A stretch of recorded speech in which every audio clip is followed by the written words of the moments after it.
evening. Good evening. How's everyone doing tonight? Good, thank you. Great. My name is Charles Smith. I'm the co-chair of the Emerging Leaders for the Business Leadership Council, and welcome to our Mayoral Forum.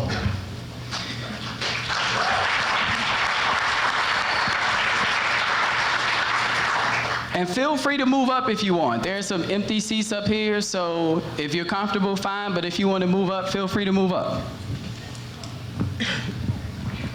So the Business Leadership Council is a nonpartisan, nonprofit, member-funded organization that advocates on the behalf of Black-owned businesses and professionals to spur economic growth and advancement opportunities. Our moderators for tonight's forum are Tara Cooper, CEO of Rise Strategy Group, a strategic communications firm. We have Felicia Rawls, who's the Vice President, Head of Operations for Mayoral Financial's Retirement Planning and Advisory Group.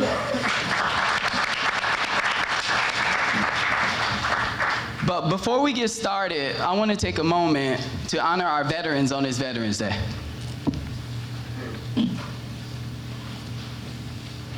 I also want to thank the Executive Committee for allowing the emerging leaders this opportunity.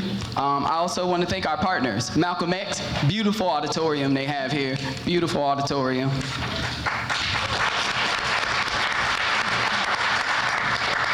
I want to thank the emerging leaders for all the hard work we put into this. It should be a robust conversation.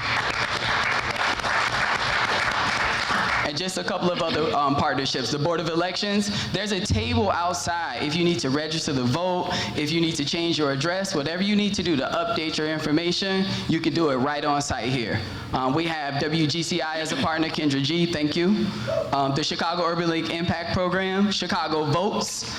We have a section for Noble Network Charter Schools and Urban Prep as well.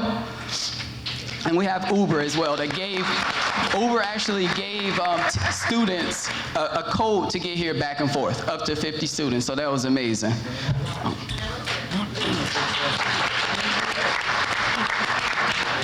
I also want to thank the candidates for being here. Thank you for your presence and the opportunity to hear from you.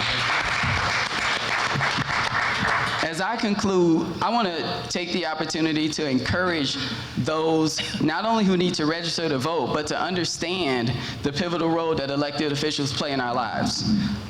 There's no better time to be engaged in the city of Chicago. With that being said, I'm extremely excited and look forward to a robust, informative, and educational conversation.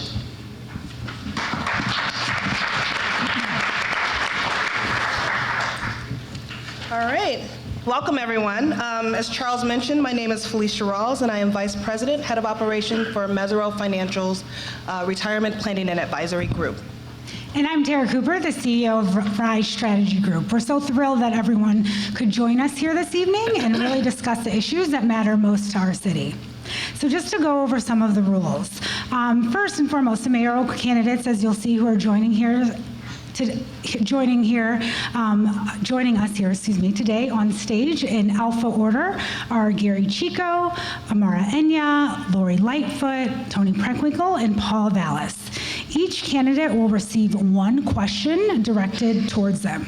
They will have 90 seconds to answer the question, at which point other candidates will be able to provide a 90-second response. There is a timekeeper in front that will indicate when 20 seconds are left to respond. There will be a 10-second grace period. So tonight we're going to be discussing a variety of topics that the emerging leaders of the Business Leadership Council developed and felt were important to discuss and would definitely resonate with our audience here tonight. In addition, we will also take 2 audience questions, and just throughout the evening, we're going to ask that you withhold from applauding so that we may be able to be as efficient and respectful to our candidates, except for now. So please join me in welcoming our candidates with applause.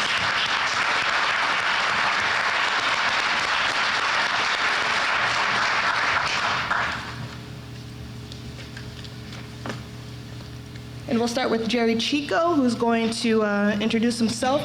And this will be in alpha order through all the candidates. Thank you very much.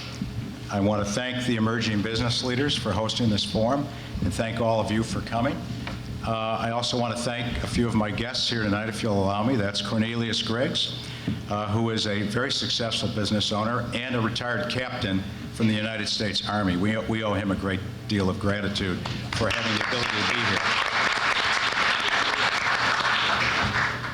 You know, I was born and raised in Chicago my entire life.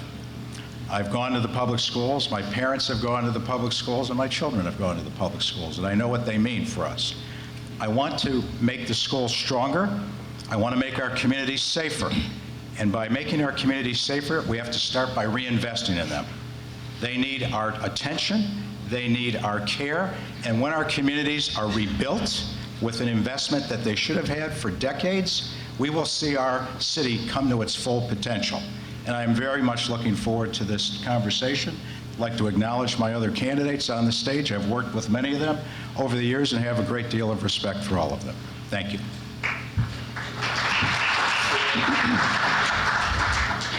Please hold all of your applause to the end. Thank you.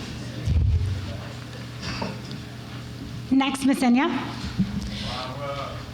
Good evening, everyone. My name is Amara Enya. I am a proud resident of the west side of Chicago. By trade, I'm a public policy consultant, but my heart is that of an organizer and someone who is interested in advocating on behalf of the people of this city. One of the things that we recognize, and I've recognized over the span of my career, is that the status of our health is contingent on the strength of our economy, and particularly our local economies in the neighborhoods. And so a lot of my background has been in economic development, working with the small business community across the city, and drafting and facilitating legislation to make sure that we have strong communities with strong economies. I think that this election is one that will determine the future of this city, not just for 2019, but the next generation and the generation after. And I'm looking forward to discussing the issues with all of you. All right. Next, Ms. Lightfoot. Good evening, everyone. Good evening. I got into this race back in May when Rahm Emanuel was still running, because I recognized that there were tremendous disparities in neighborhoods across the South and the West Side. Disparities for which there was no plan, and which were going to leave another generation of people who look like me far behind. I wanted to make sure that I follow the example, frankly, of my mother, who was a public servant, who stood up for communities that needed to be heard and needed an advocate. And so advocacy and social justice is in my DNA. What we need is a leader who's going to stand strong and do what's necessary to solve and take on the tough challenges of our time. But what that means is we have to move away from the past. We have to move toward a future that really puts equity and inclusion as the primary organizing tool for moving forward. If you elect me as your leader, you can be sure that I will put people first. I won't come up with a pre-baked plan from the 5th floor. I will make sure that people all over this city are welcome at the table as we move together to solve problems. Thank you. All right.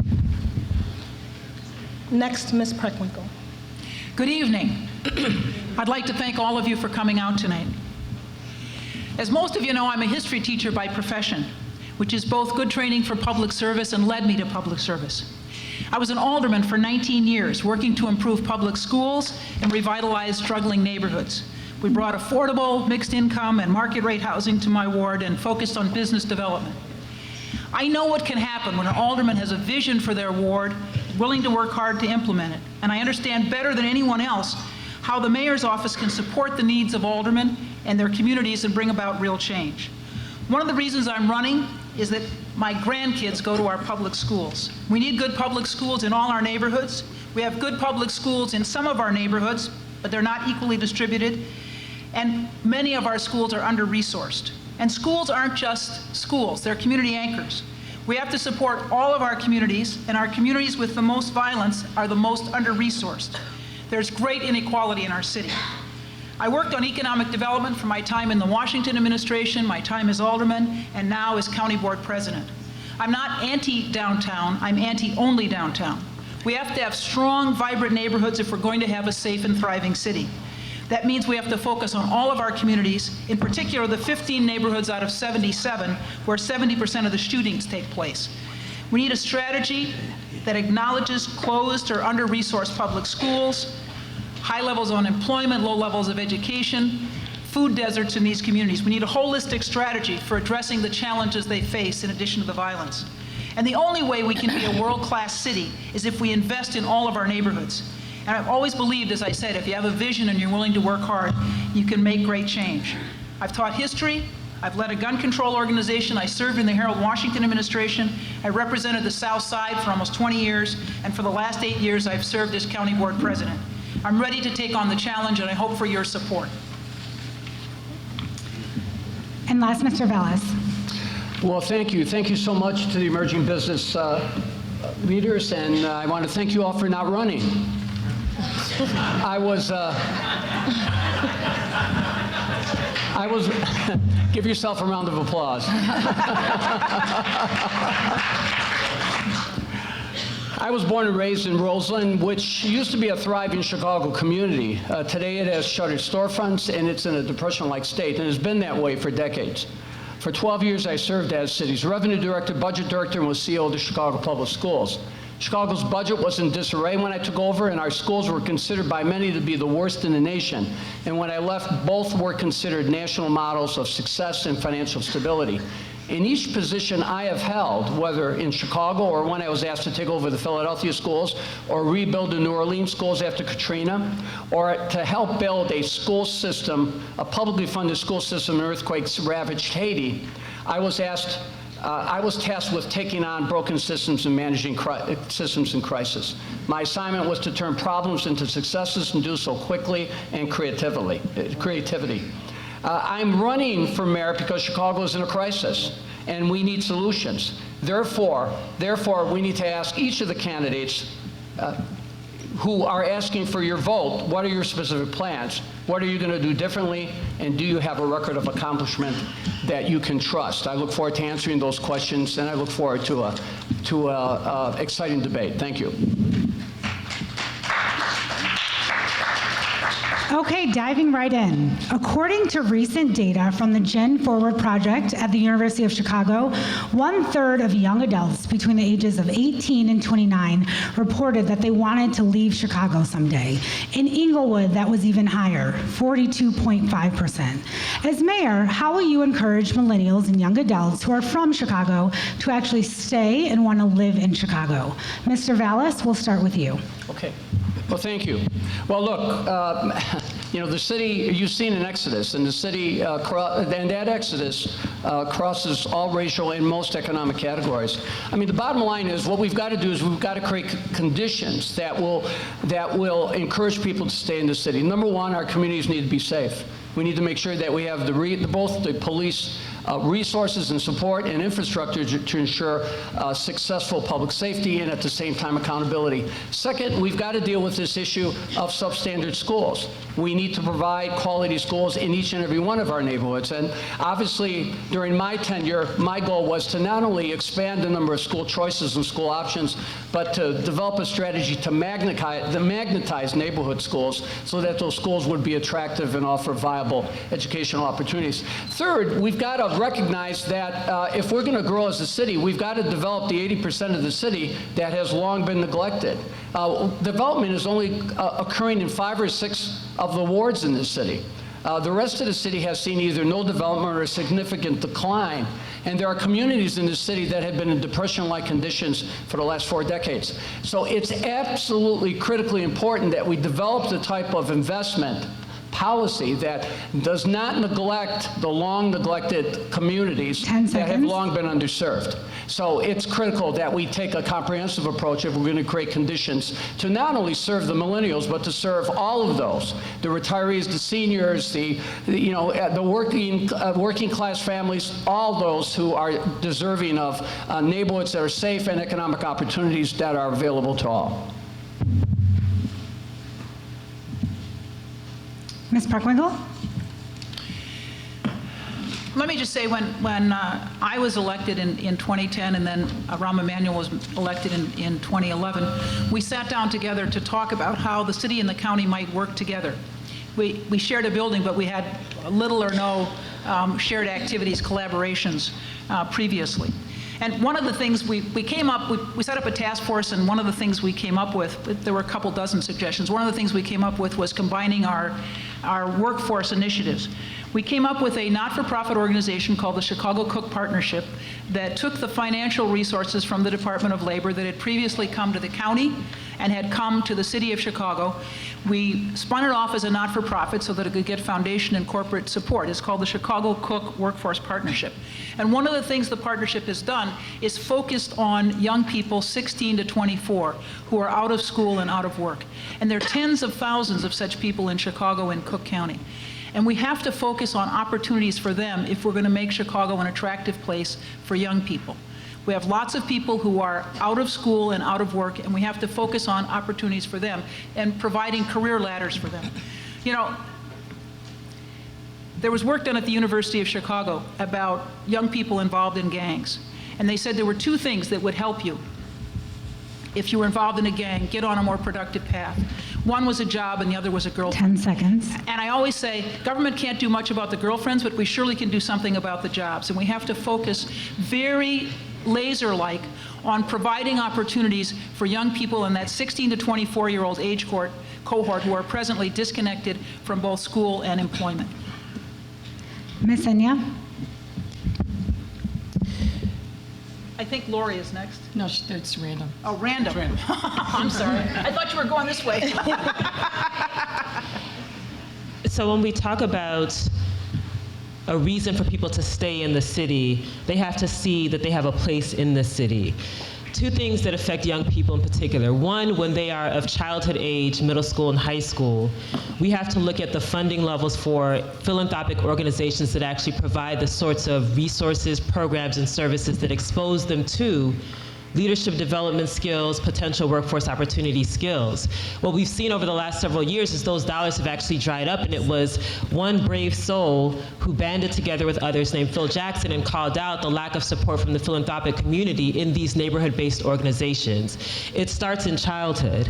Second is people have to have opportunities to plug into the economy at several different points. And so I always point to a model that I've been a part of, located in the Pilsen community. It's called Blue 1647, where we actually train individuals in information technology, advanced manufacturing, coding, the jobs of the future, so that they have an opportunity to actually participate in the economy of the future.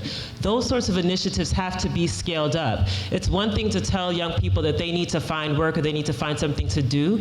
It's another to actually create the mechanisms for them to plug in.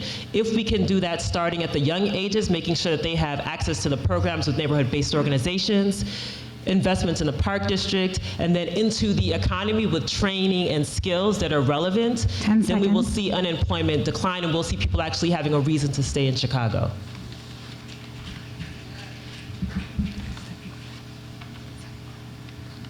Okay. We're going to move on to our second question. And it deals with education. According to the Illinois Report Card, nearly 1/2 of Chicago public schools failed to meet the threshold for performance on the state's new accountability system, making them targets for state intervention. The majority of these schools are in Black and brown communities. Candidates, if elected, how will you address CPS underperformance and underfunding, especially those in Black and brown communities? Ms. Enya, we'll start with you. Thank you. So I advocate for equity as a matter of policy in education. One of the things that I did over the last year was I served on an equity committee in CPS as a result of a level 1+ Black school being closed to create space for another school. As a result of our recommendation, CPS actually created a chief equity officer when it should have been an entire department, but that's a first step. Equity as a matter of policy means that we use that lens to determine where capital expenditures are made in the capital budget, where new buildings are being built, annexes, expenses, but also looking at where programmatic expenditures are made. For example, we found that on the West Side, we do not have IB programs. I'm now working as part of a group that is bringing an IB program to the West Side of Chicago. Equity as a matter of policy means that we put the resources in the schools that have been disinvested for decades. Those schools are primarily on the South and West Side serving Black students. And if we have that lens, then we put more into those schools than everywhere else. We haven't had that lens in CPS, which is why we've seen the continued disinvestment and then closure of schools in those neighborhoods. So we have to start with the philosophy that guides how resources are allocated. We have to have transparency about the data so that we can see where those disparities exist. And we have to create the institutional measures like a Department of Equity that ensures that we have that lens going forward. 10 seconds. All right, Ms. Preckwinkle Ms. Lightfoot, you're next to answer the question. Apologies. As a kid who grew up in public schools, the one thing that my parents taught me was education was really the ladder up. But what I see in the city is there are too many kids who look like me, from families who look like mine, who are falling way behind because we haven't provided real opportunity for them. So if we're going to get CPS right, we have to start first with making sure that parents and other stakeholders are actually welcome partners at the table. We have to get rid of the us versus them mentality that has governed not only our school system, but their entire government, particularly over the last 7 years. We've got to make sure that we are really focusing on uplifting the quality of our neighborhood schools, which anybody who's gone to public schools knows that they're more than places of learning, that they are community anchors. We've got to create community schools, and when we get success, like at NTA, we can't cut the legs out from underneath those parents and those kids and those teachers. We need to make sure that we have librarians and school counselors and school nurses, the kind of supports that we have cut from CPS over these last few years. And we need to make sure that we're providing a stable source of funding so that neighborhood schools can thrive and flourish. I want to make sure in this city that we've got real choice all over the city so that people don't leave because they feel like the public school system has failed them. The public school system is essential to creating a vibrant, thriving community and economic development so we have a ready, willing, and able workforce. So we've got to focus and get back to basics in our public school system, and that's what I will do as mayor. Mr. Vallis, you're next. Thank you. Thank you. Well, first of all, first priority is we now have a Democratic governor and a veto-proof House and Senate. We need to make sure that they fully fund the new school aid formula, because at the end of the day, that's going to result in a significant increase in funding. That's number one. Number two, we've got to make sure that we have an agenda. That means we need to continue to work to get full equity when it comes to pension funding. That's costing Chicago taxpayers $500 million a year. And we've got to make sure that the state ends the diversion of corporate personal property replacement tax money that is costing the district another $25 million. That will give us enough resources to invest so that we have equity across the system and that we can invest in the type of programs that will make all the schools attractive. We must also develop a financial plan that will grow the district. When you're getting more money from the state, you lose that money when you lose enrollment. And when I was superintendent, there were 70,000 more students in the Chicago public schools than there are today. And it's because we were putting magnet programs in neighborhood schools. It's because we had extended day and extended year programs for 180,000 students. It's because we gave children 3 meals a day. It's because we put 18 IB programs in neighborhood high schools. It's because we were investing in the type of school programs that made the district more attractive. So at the end of the day, we need a strategy at the state level, number one. Number two, we need a growth strategy for the district so that the district, as the district grows, more revenue comes in. When I left the district, there was $1 billion in cash balances. That was because the city grew during those 6-year period. Great. Moving on to the third question. Last year, the city's budget was $9.8 billion, yet Black and minority-owned businesses across the city received only a small portion of the total spend. What's your plans to support Black-owned businesses and specifically to increase contract and capacity building opportunities? Ms. Lightfoot, we'll start with you. Well, I know from my experience in working with small businesses when I helped lead the city's procurement department, and through my work as a lawyer providing legal counsel to small and medium-sized businesses, that one of the biggest challenges that they face is access to capital. We have to lower the barriers so that people who are entrepreneurial can take their ideas into reality because they've got a support and funding source in order to do that. And we have to do that in a couple of different ways. First, from the city's perspective, we must make sure that minority and women-owned businesses that are supported by veterans, actually get their fair share of contracts, not just on paper, but that if they are listed as a company that is going to be providing goods and services, that they get that actual contract and they get paid in a timely fashion. Second, we need to create 1871-like incubators all over this city, not just in the downtown area. They have to be in the neighborhoods so that people who have a good business plan, a small marketing plan, actually have the opportunity to be mentored and grow in incubators that we create all over the city. Third, we need to make sure that we are using the bully pulpit of the mayor's office to lower the barriers to access to capital. We have to go directly to banks and other financial institutions so that we can make sure that that capital flows into our neighborhoods. This has fundamentally got to be about making sure that we're building capacity and wealth among Black and brown businesses and women-owned businesses. And we can do that if we've got a leader who gets it, who understands it, and is willing to stand tall to make sure that that reality happens. Mr. Chico? Thank you. My law firm has a small minority and women-owned business practice. We view it as that important to be able to help companies form and be able to help companies grow. My partner, Peter Howard, who just walked in, is an expert in mergers and acquisitions for minority and women-owned companies to get larger of scale to compete for this work. But I'll tell you this, it starts here. We are not going to grow the pie for minority and women-owned businesses when the city and county are issuing contracts that have no MBE and WBE requirements. I'm holding 4 in my hand right here, 4 contracts where it says no minority business requirements sought. We're on a dangerous trend here. We're on a dangerous trend and not watching this. We're slipping. We're letting the city and the county and a lot of other governments start doing this. We got to get back to basics and watch this. And here, 4 contracts. There's one for architectural metal cleaning. No MBE contract number required. There's 32 companies certified as MBEs and WBEs here. What are we doing? We've got to get our heads about us. We've got to get serious about this. And it's the city of Chicago with janitorial.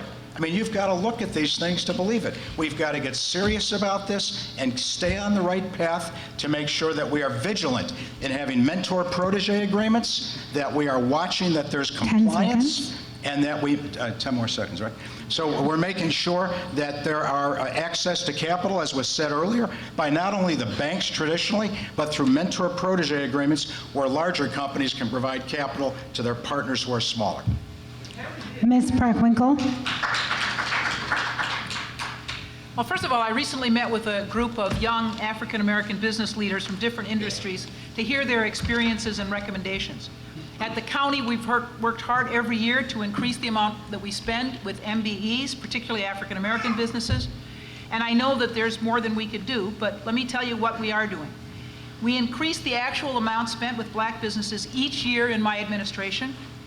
In fiscal year 2017, it was $21.6 million with African-American businesses, up from $7.6 million in 2013. We made improvements that made it easier for MBEs to do business with the county. Reciprocal certification, so the city accepts county certifications, the county accepts city certifications. We streamlined purchasing processes and shortened payroll turnaround time. We printed a buying guide so that vendors would know what goods and services we were going to be purchasing in the next year. We provide an annual report every year about how we're doing.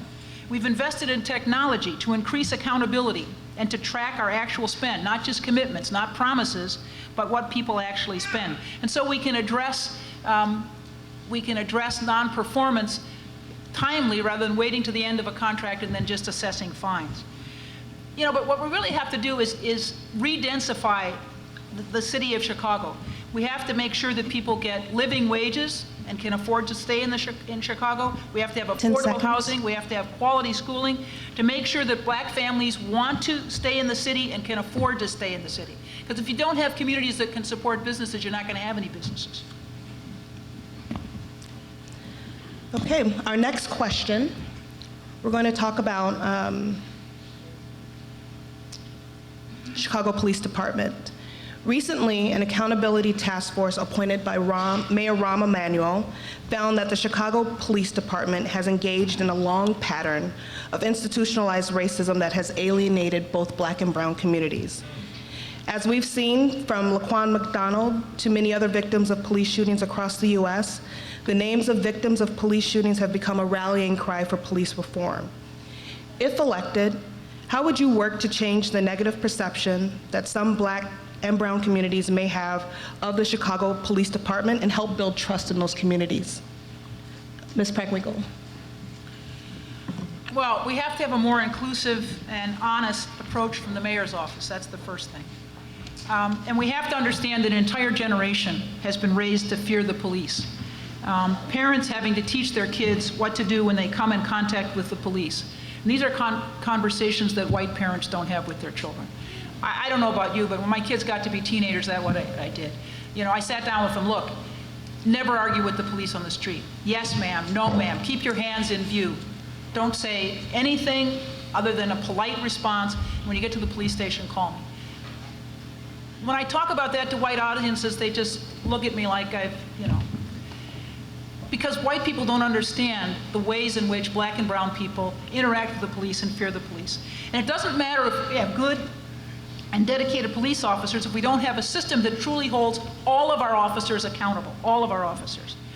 And we have to be sure that communities that are most impacted by police violence have a meaningful role in reform.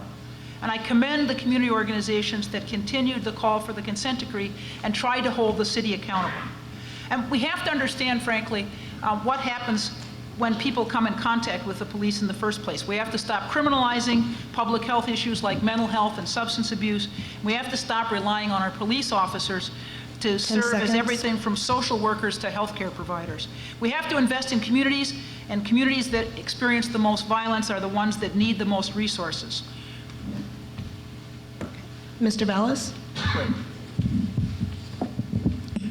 First of all, there's no substitution for beat integrity. And when you don't fill 2,000 of your police positions and your strategy is to move the police all around the city, you have police who don't know their communities and the communities who don't know their police. So you've got to have beat integrity. Remember, in some years they've paid as much as $175 million in overtime because they have a shortage of police. And let me tell you, when you deplete your detectives division from 1,200 to 700, that's why you have clearance rates on shootings of 5% and 17% on murders. So secondly, you need to revamp merit promotion. So our commanders and our senior leaders in the police department are being promoted based on their abilities and their skills and their capabilities. I'm not passing judgment on individuals, but we need to make sure and we need community input when we're making those decisions. Third, there's no substitution for training. Up until the consent decree, training, I don't even want to use the word to characterize it, because not only was there inadequate training, particularly mental health training, but there was a failure to have redundant training. Fourth, supervision. When you gut your sergeants from 1 to 10 to 1 to 30, and your training officers, you don't have effective supervision and oversight. And finally, if you want to ultimately transform the police department, then you make sure that the next generation of police officers and first responders come from the community. We have 5 military academies and 9,000 ROTC cadets in the Chicago Public Schools. And that group is 90% black and Latino. And that group could be the feeders. They could be the next generation of police, firefighters, first responders across the board. When police come from the neighborhood, they live in the neighborhood, and they're a product of the neighborhood, and they protect the neighborhood that they grew up in and that they're most familiar with, then you'll have a real transformation. Ms. Lightfoot? Well, I don't think there's anybody on this stage or frankly in this race that knows this issue as well as I do. That task force that you referenced, that was a task force that I chaired. that wrote a report that served as the underpinnings for the Obama Department of Justice report, and that will be manifest in the consent decree that is entered against the Chicago Police Department. I know these issues firsthand, both from my own personal experience and in many conversations in public hearings and private conversations with people all over the city. Fundamentally, we have to have a police force that understands that the most important tool that they could have is the trust of the community, more important than their gun or their badge. So how do we get there? We get there by making sure that we have accountability and legitimacy in our police department. Right now, people don't trust the police because they don't feel like the police are held accountable in the same way that individual community members are.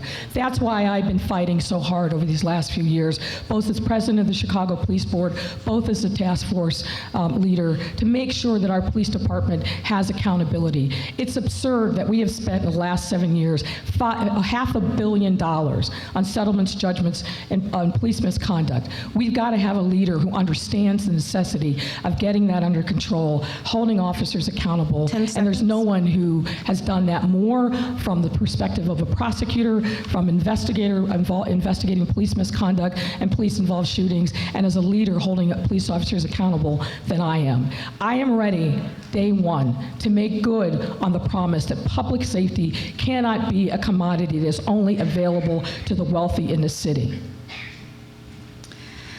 Thank you. Last year, the Institute for Research on Race and Public Policy released a chilling report about how Black families trailed white and even Latinos in many key economic categories. Among the findings, over 30% of Black families live below the poverty line. 1/3 of Black workers do not earn a living wage. The median annual family income for Blacks is $36,000 compared to whites, which is $81,000. How do you plan to address these inequities to improve the economic conditions for Blacks across Chicago? Mr. Chico? Thank you very much.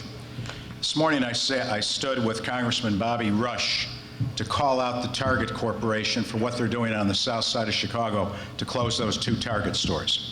This is a travesty. It should not happen. Corporate America needs to be a corporate citizen.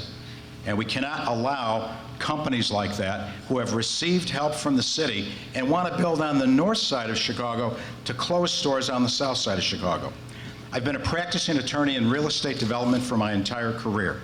I know how to put land, developers, and financing together to make things happen. I just finished my role on a project in North Lawndale, Alderman Burnett, just west of Western, north of Ogden, for 10 acres of development of affordable housing, office space, and retail. This can be done. We cannot subscribe to the myths. However, I said in a speech recently at the City Club that the west side of Chicago, further west, in some communities hasn't seen development in 50 years. That is unacceptable. We need to find 3, 4, 5 blocks. We need to bring together grocery stores, schools, parks, warehouse distribution, not police and training academies just by themselves, and make communities come to life. It can happen. We've done it before, and I want to do it with all of you, with many of the business owners in this room, the MBE, WBE companies that need to make that work happen. Thank you very much. Mr. Vallis? Yes. Okay, let me respond by saying, let me just talk about concrete programs. If you're going to invest in the community, this is how you invest. Number one, the city controls $20 billion in revenues, not $9 billion, because they control the airport and they control the CTA and the CHA. That's $20 billion. When I was CEO of the Chicago Public Schools, I set a goal: 50% minority contracting, 50% local hiring, and 50% minority hiring. When I left, 58% or $1.8 billion of construction jobs went to minority workers. There is no reason why we can't immediately, through executive order, set those type of goals across the board. And you know how you get those companies on board? You insure them yourself, so they don't have to go to the insurance brokers. You give them the insurance. You give them the upfront capital using the developer fees. So everybody talks a good game on this stuff, but the bottom line is who's delivered. That's number one. Number two, we've got to take advantage of these opportunity zones. So what if they're in the Trump tax bill? I'm not going to let other cities take advantage of opportunity zones that could help raise billions of dollars of capital, needed capital that we can invest on the west side and south sides. And if we surrounded that money and we supplemented that money by earmarking half the TIF income to those opportunity zones, we could raise $10 billion, and we could finally begin investing in the west side and the south side. And if we combine that with MPE, WB, and targeted the $20 billion in revenue and contracts and the employees and hirees that we have in the city, and leverage that, just imagine the real development you would have in these communities once and for all. So we need to talk about real solutions here. Ms. Enya? The reality is that 30 years ago, we had more black millionaires than we have today.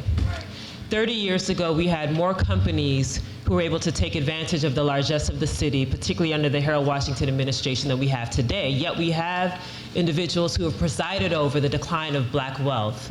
Black wealth is generated through black ownership. If we are talking about building wealth, it means we have to be talking about ownership. So what are the barriers? We know what those barriers are. We cannot rely on big box stores to save us. This is why my work has been in building businesses that people in their communities own, whether traditional small businesses or cooperatively owned businesses. If we are not willing to innovate with different models, we will continue having this conversation 30 years from now. The city itself can actually create a fund that supports the development of cooperative businesses in our neighborhoods. Your gas stations you should own. Your dry cleaners you should own. And we can actually do that. The other thing, when we talk about ways to help business owners, we expect them to front the capital. If they had the capital up front, they wouldn't need to get a loan. The city can actually create a mechanism where they can present some of that upfront capital, so when you have to get reimbursed, they actually have something to work with. That is the problem we're now seeing with the Neighborhood Opportunity Zone, the Neighborhood Opportunity Fund, where businesses don't have the upfront capital, so they are out of luck and cannot participate. It requires imagination and innovation and those who bring that energy and those ideas, so that we don't have to have this conversation 30 years from now.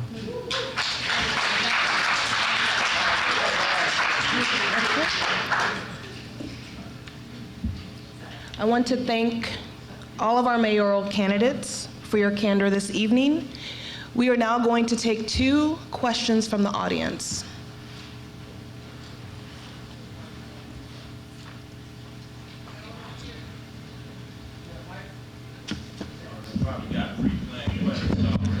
No, we actually had questions submitted in. So we have 2 people. We have Morgan.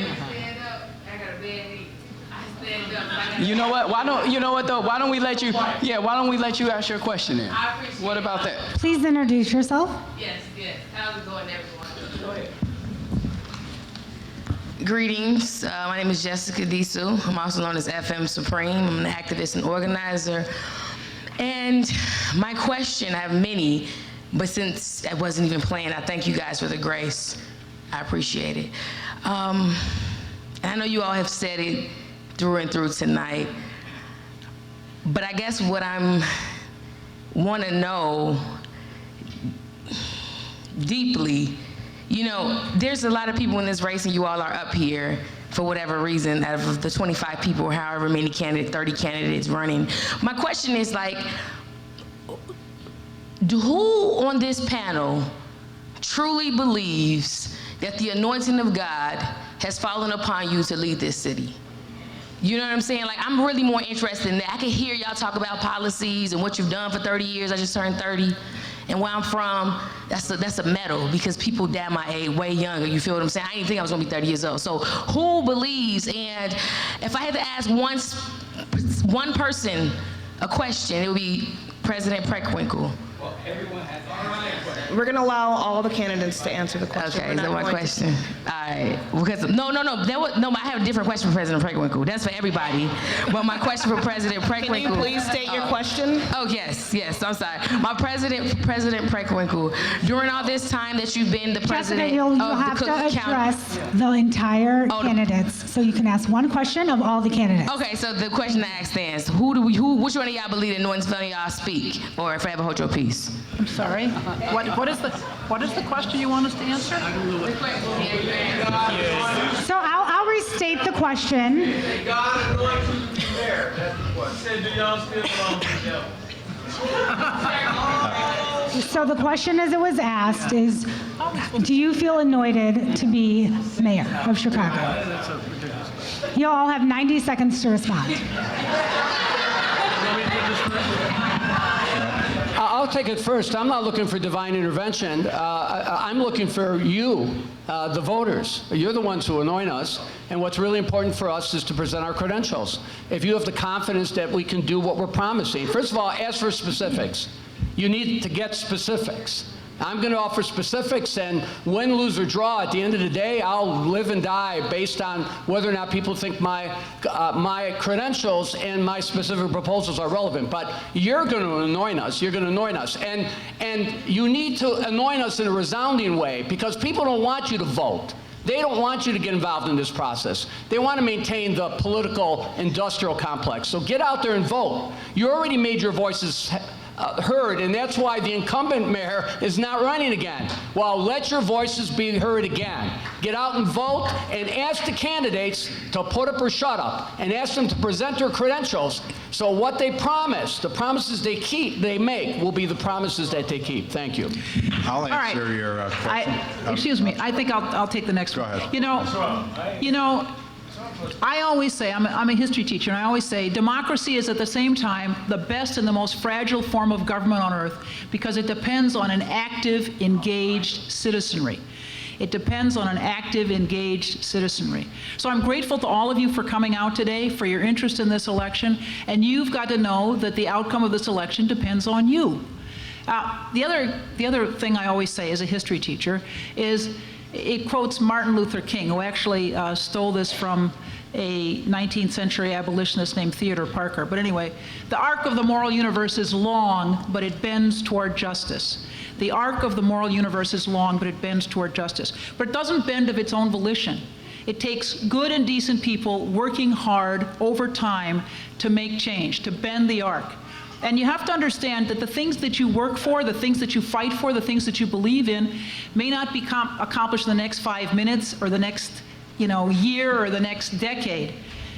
Sometimes it takes a lifetime or more. If you think about the people who worked to abolish slavery, many of them worked for abolition and never saw abolition in their lifetimes. The women who worked for suffrage, many of them never saw women get the vote in the United States as a result of the constitutional amendment in 1920. So you have to understand that the things you believe in, you're going to have to fight for over time, and that it may take a very long time to accomplish them. The question was about God's anointing. I believe that God orders seasons, and there's a time for everything. That's right. And I believe that we are in a season that requires something different from what we've had for the last several decades.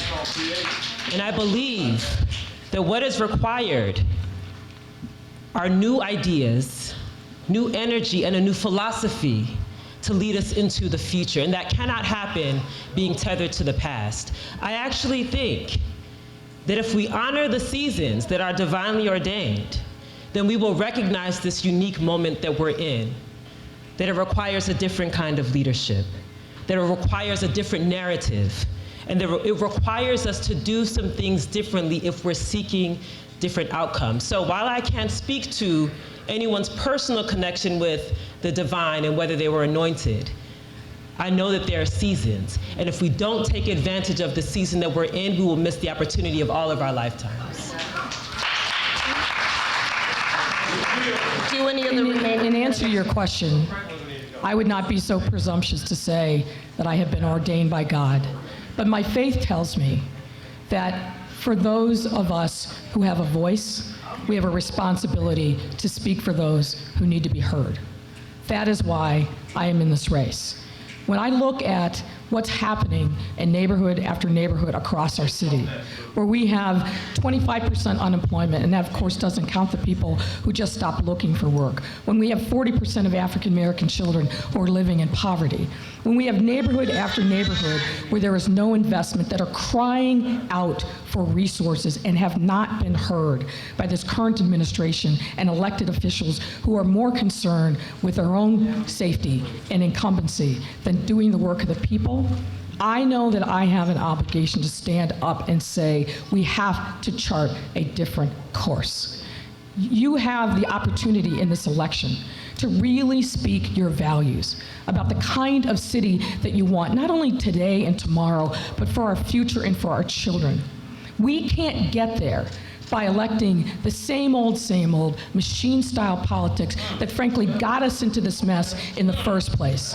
If you want change, if you want an independent leader who's going to stand up, who has faced hard choices, and work together to put people first, then I am your candidate. Well, you asked, I think a very good question, and that about the role of God. I don't believe I'm anointed by God, but I have a strong relationship with God. I pray every night, for courage, for wisdom to do the right thing, and I think that it's good. These are all talented people on this stage. They've all accomplished a great deal, and I'm privileged to be with them here tonight. But we all need divine inspiration. Nobody does it by themselves. There comes a point in every one of these matters, whether it's public safety, whether it's economic development, that you need to call upon the Almighty for some inspiration and some wisdom. This is not easy stuff. And it comes to a point where your logic and your rationale can't carry you anymore. And you need faith. That's right. And I am a person of faith, so I appreciate your question. Next audience question. Please introduce yourself. My name is Kenneth Mazary, class of 2021, which would make me a sophomore. I come from urban prep. Those are my people over there, my principal and my brothers.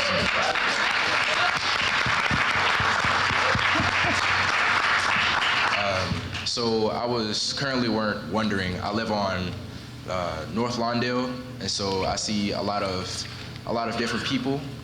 And so I was wondering how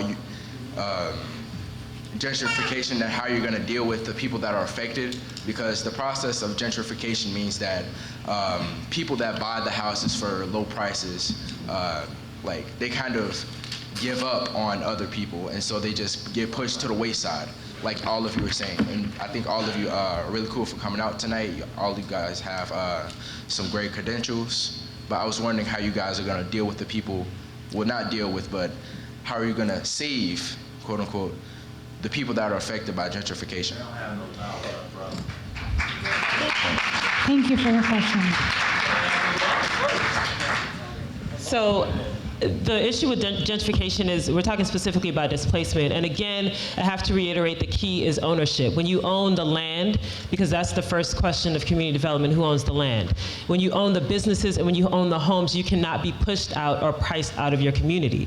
And so I advocate for different models, for example, community land trusts, where people can now afford to buy the land in their neighborhoods and own it even as prices increase. They are not forced out. We have to own the businesses in our community, and that means the city has to be innovative about presenting the services that many of our entrepreneurs need. They need accountants, they need lawyers, they need those wraparound services so that their businesses can grow and thrive. We have to do that if we're going to create ownership. Again, cooperative models is the key. And we have to actually make sure that we address the issue of affordable housing so that people can stay in their homes, in their apartments, and not get pushed out because prices increase. The other thing that I advocate for is I'm a strong advocate of community benefits agreements on development projects in the city of Chicago in particular.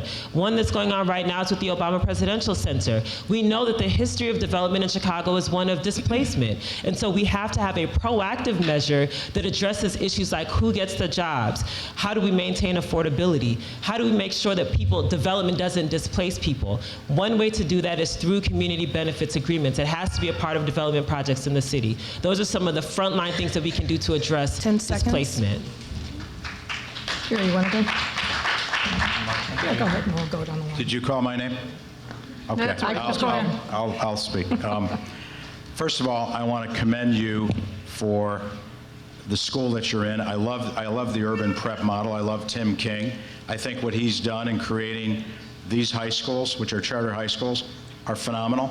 And if you read the Tribune article not long ago, Tim King and Urban Prep stays with its students through the college campus. Because our job isn't just to get you to college, it's to get you through college and graduate. So you can come back to the city, and you got to come back to the city because we need to build the city with you. Now, you asked about gentrification. One of the most potent tools to prevent displacement is planning followed by zoning, and the way we use our money. I've been involved with projects all over this city with affordable housing. We have to make that even stronger. You need balanced development. You can't just have one kind of development, because as was said earlier, not only do we need to have affordable housing, we need to have businesses on our business strip so that we generate taxes and jobs for people. So it's putting it all together, and I think if we do that effectively, I've seen it done in many places, it can be a good result for everyone. Kenneth, thank you for your question. And I will say that I refer people to my website because we just released a comprehensive plan on housing that deals with many of the issues that you've raised in your questions. And with due respect, home ownership isn't enough to keep you in your home. I have people in my neighborhood who have been owning their homes for decades, and the fact of the matter is when property taxes go up and your home is your only asset, if you don't have access to other forms of revenue, you're going to feel that squeeze and you're going to get displaced. So it's not just an issue for renters, it's also an issue across the city for people who own. We have to do a number of different things. First, the city itself has to be much more responsive. We've talked to people all over the city who have worked very hard on these issues, from community-based development organizations to commercial developers. And the one thing that we've heard consistently is the city has too much red tape. It makes it too difficult to build affordable housing, and we've got to cut down on that. So if I'm mayor, I'm going to make sure that every single city department, whether it's buildings, whether it's zoning, that they are all on board to make sure that we lower the red tape, we get involved in deals on the front end so we can build more units. We're down at least 120,000 affordable housing units, and that's why people are getting squeezed out. Another thing that we must do, with due respect to Alderman Burnett, is we've got to get rid of aldermanic prerogative in neighborhoods where there are not enough affordable housing units. We're building affordable housing units only in the poorest neighborhoods in our city. There's huge swaths of the city that have virtually zero affordable housing units and haven't built them in the last 15 years. There's more to this problem, but again, we've got to have a leader who understands the nuances, who's willing to put herself out front and make sure that we solve these problems so people can stay in the city. Thank you. One of the things that I did from the first day I was in office is pledge to create as much affordable housing as we possibly could. We had a couple of infill affordable housing developments, so 6 flats, 3 flats, Willard Square, Hearts United. We worked very hard on CHA transformation, where 1/3 of the units were public housing units, 1/3 were affordable, and 1/3 were market rate. So we created hundreds of affordable housing units. We also did work with New Homes for Chicago, which was a program that focused on affordable for-sale housing, which the city has moved away from and abandoned. We need to create affordable rental housing because half of the population in our city is renters, and they need affordable rental housing. And we need to create modestly priced for-sale housing. Again, we've got to de-densify those neighborhoods that have seen a flight of individuals. We've got to bring them back with affordable housing, both rental and for sale.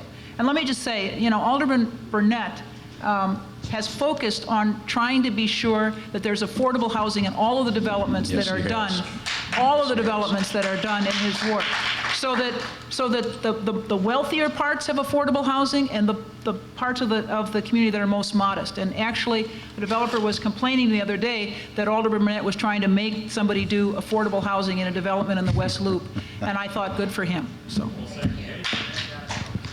Great.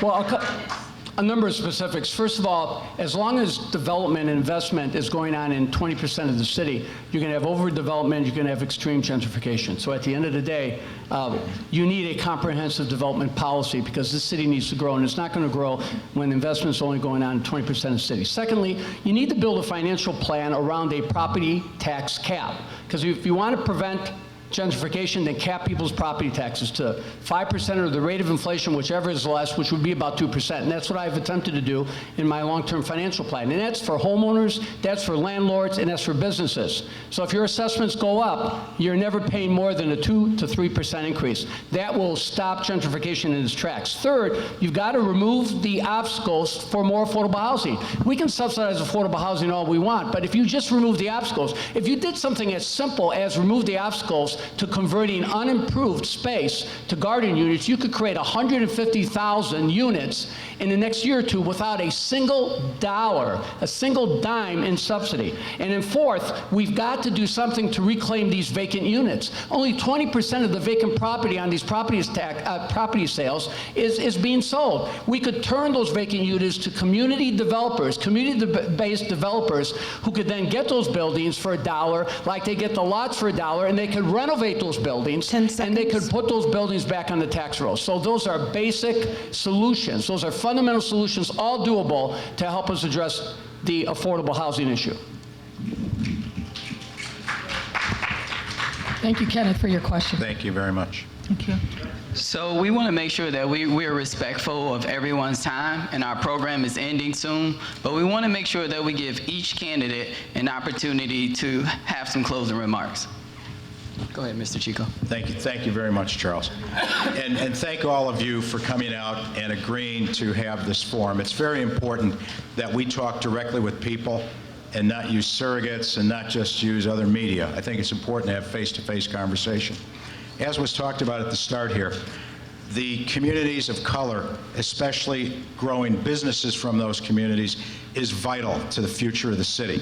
We must have inclusiveness in the way we develop our city. And I'm so proud of the number of business owners that are in this room today who have taken the risk to open a business and make payroll every 2 years and go about hiring people from our neighborhoods. This is a tremendous part of our future. And I want to thank also, besides the emerging leaders, the Business Leadership Council. I see John Hooker and a number of other people who are part of that organization who do a fabulous job of minding the store, if you will, and making sure that things are done as equitably as possible. So I want to say thank you. I want to thank Cornelius again for inviting me here and for the wonderful job you did tonight in putting this debate together and moderating it. And I thank the people who asked the questions as well. I thought they were very good questions. Thank you. Thank you. Amara?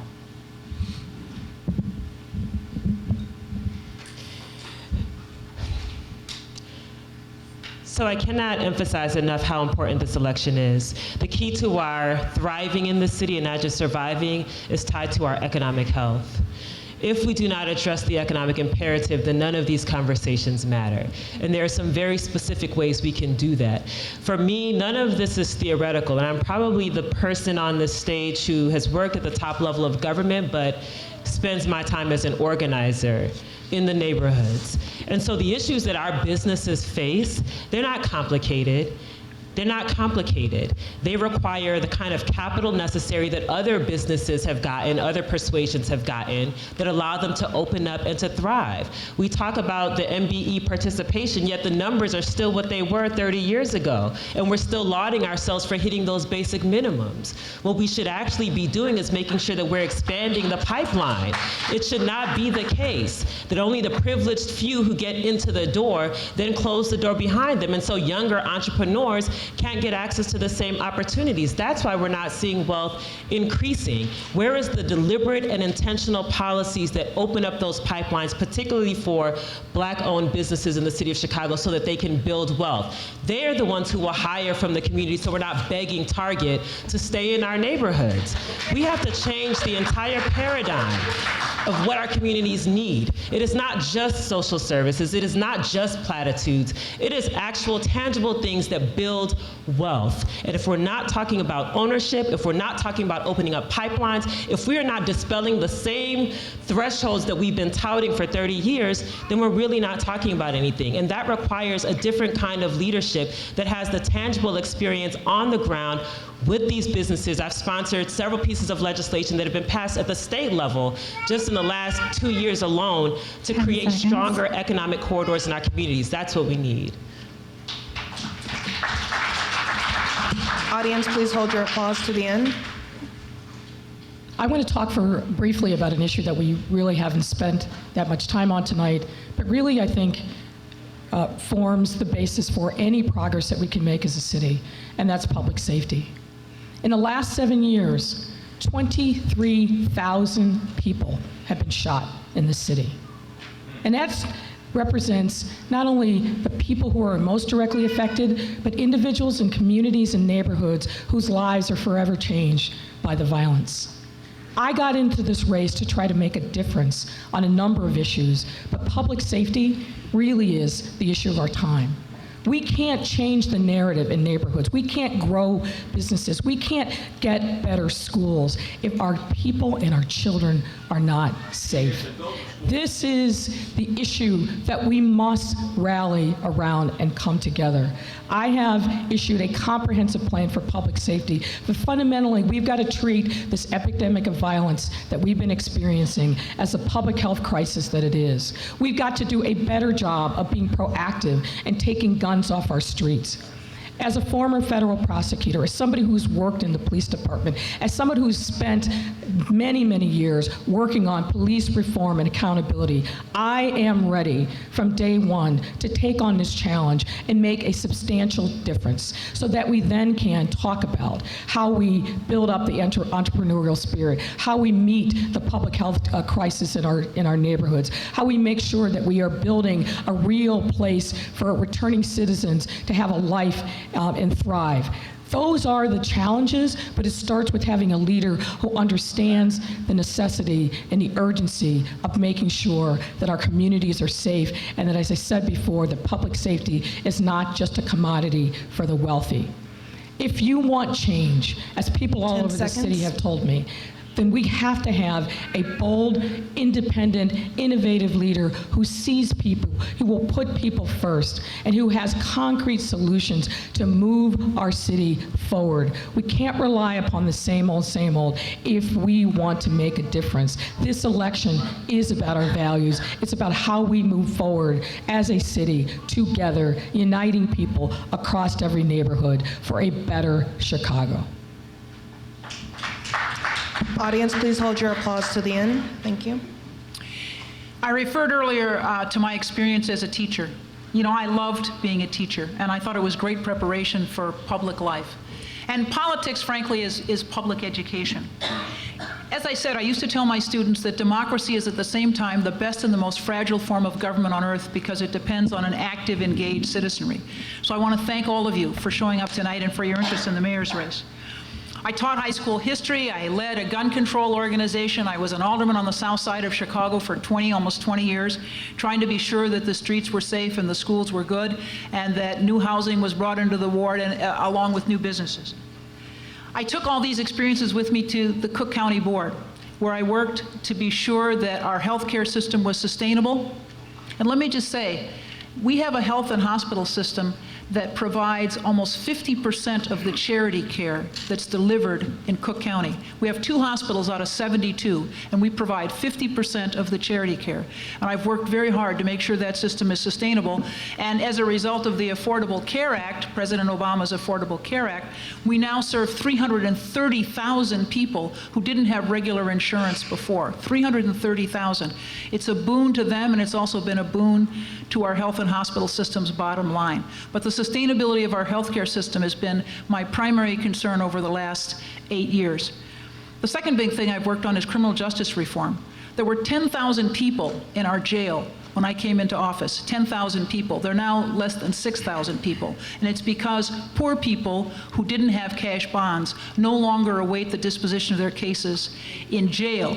They're out in the community. There are reasons why I'm running for mayor, but the first thing I want to focus on is my grandkids. You know, I want good schools for them. I want safe streets for them. I want a future for them in Chicago. 10 seconds. And I hope that this is a reality, not just for my grandchildren, but for all of the children of our city, on behalf of all the parents and the grandparents and the caregivers in Chicago. My goal is not simply to run a good campaign, but to run a campaign that is citywide, that is inclusive, age, gender, race, geography, and I hope to be elected mayor on February 26th. Thank you. All right. Great. Well, thank you so much for coming out, and I appreciate I appreciate the opportunity to present my credentials, talk about some of these issues. The fact remains that we're a city in decline. We've lost 17% of our residential property values, and that means when you look at the development going on in the Loop or in the outlying areas, some communities have lost 50, 60, 70%, and there hasn't been development in 40, 50 years. We have the means and the tools available to redevelop those areas. We have the city controls $20 billion in spending. Adopting a Buy Chicago, Hire Chicago approach, where we really do MBE, WB at the level that I did at the Chicago Public Schools, can provide businesses, can provide minority businesses, Black and Latino businesses with significant opportunities. And we can break down the barriers to those businesses getting started by using developer fees to give them specific startup money and by providing the insurance that they need so that they can bid on projects. And we can develop the type of Hire Chicago policy that we did at the Chicago Public Schools, where people in the community are getting hired, and we need to remove the obstacles to provide economic opportunities for that huge and growing population of displaced individuals and ex-offenders who can't get jobs because of their backgrounds or can't get jobs because they're scofflaws. We need to remove those obstacles. When they've done their time, they ought to have an opportunity to participate in the city's economy. Secondly, we need to take advantage of the economic incentives that are out there, like opportunity zones. We need to reprioritize the TIF money so we're not doing another $1.7 billion in TIFs, including one TIF on the north side, $1 billion TIF, and we're allocating TIF proceeds, and we're using TIF proceeds and opportunity zone dollars and opportunity zone capital so we can have real development on the south side and real development on the west side. And then finally, we've got to recognize that we've got to build quality schools, we've got to have quality schools in our communities, and we've got to rebuild the social service infrastructure, mental health services, business startups, legal aid services, local daycare services. So we're building the infrastructure of our poorest communities so that they can support the development that occurs.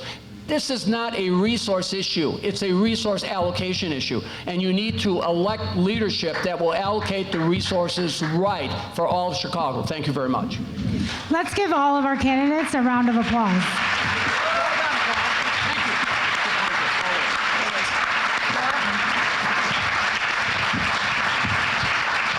In conclusion, before we leave, I want to make sure that we do acknowledge our elected officials that are in the room. I want to thank our candidates one more time, and I want to encourage you, whomever your candidate is, just vote. Just vote. Let's get our voting numbers up. The more votes we have, the more power we have. Thank you.